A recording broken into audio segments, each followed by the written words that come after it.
Волкот и седумте јариња.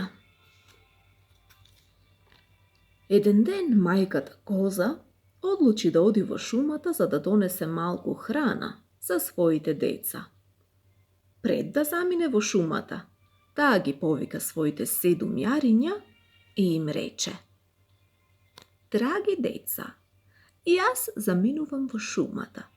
Немојте да ја отворате вратата на непознати, особено не на волкот, кој чека можност да влезе во куќата и да ве лапне. Не помина многу време и некој чукна на вратата од куќата и извика: Отворете ја вратата, јас сум вашата мајка, се враќам од шумата. Тоа беше волкот, однадвор ставајќи ги стапалата на прозорецот. Јарињата видоа црни стапала. Едно од нив викна: Лаж го, оди си, ние знаеме дека ти си лошиот волк. Нашата мајка нема црни стапала како тебе. Тогаш волкот истрча кај воденичарот и рече: Ке можеш ли те молам да историш малку брашно на моиве стапала?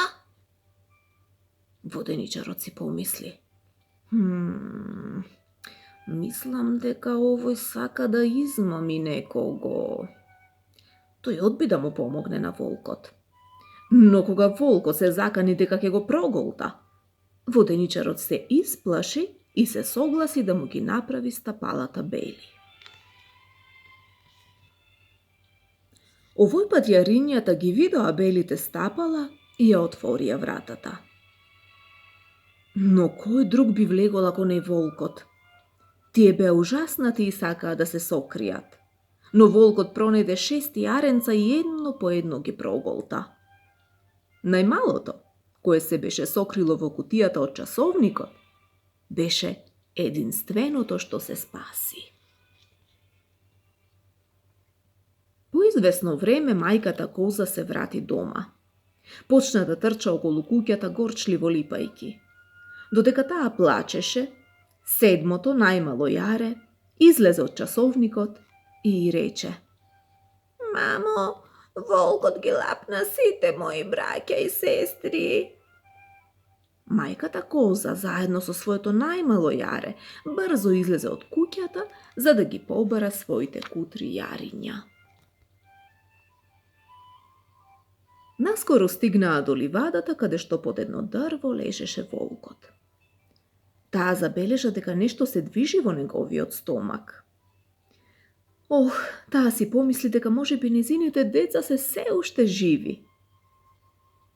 Козата извади еден пар ножици, игла и конци и го исече стомакот на волкот. Малите јариња едно по едно излегоа одвнатре. Колку беше среќна мајката коза. Најпосле, волкот се стрча кон бунарот за да ја изгасне жетта.